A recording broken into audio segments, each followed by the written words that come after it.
ఎవరి దగ్గర ఉంది క్యాష్? ఎవడు ఏ పేమెంట్లు అయ్యాయా? ఏ పేమెంట్లు అయ్యాయి కరోనాలో? బిక్కు బిక్కు మన ప్రాణాలు గుట్టు పెట్టుకొని 2 సంవత్సరాలు ఆయన ఎలా కాపాడాడో తెలీదా?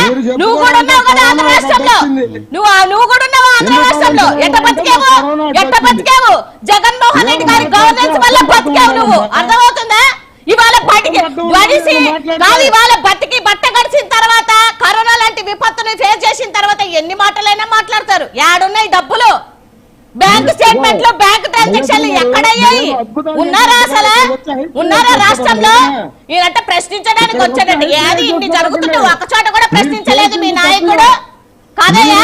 ఒక్కసారి కూడా ప్రశ్నించలేదు మీ నాయకుడు. నువ్వు వచ్చి మళ్ళీ నీతి కబుర్లు చెప్తున్నావు జనసేన అనుకోని. కాదు, ఏడున్నావు నువ్వు అసలు? మీ దగ్గర ప్రూఫ్లు ఉన్నాయా? ఇందాక టీడీపీ అధికార ప్రతినిధి ఏమంటున్నాడంటే ప్రూఫ్లు మీరు తెచ్చుకోవాలంటే ప్రూఫ్లు మేమెందుకు తెచ్చుకుంటాం? మీరు కదా కూటమిలో ఉన్నారు కదా, ఎన్ని కేసులు మాట్లాడుతున్నారో అన్ని కేసులు చేతనైతే తేల్చండి. మీ దగ్గర సాక్ష్యాలు ఉండవు, మీ దగ్గర రుజువులు ఉండవు. అడ్డగోలుగా మాట్లాడుతుంటే అడ్డుపడుతుంటారు. ఏంది మాట్లాడతావు?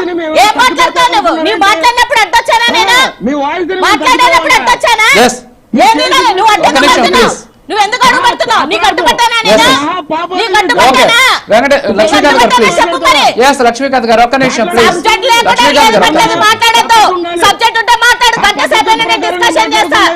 నువ్వు మాట్లాడినప్పుడు నేను అడ్డుపడ్డానా? నువ్వు మాట్లాడినప్పుడు ఇలా ఆపరు. ఇలా అడ్డుపడ్డ వాళ్ళని మాత్రం ఆపరు.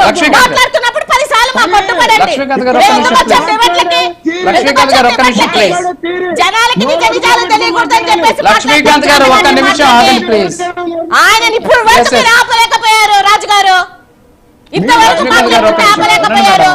అదే మాకైతే 10 సార్లు అడ్డుపడండి. మీరు ఒక్క నిమిషం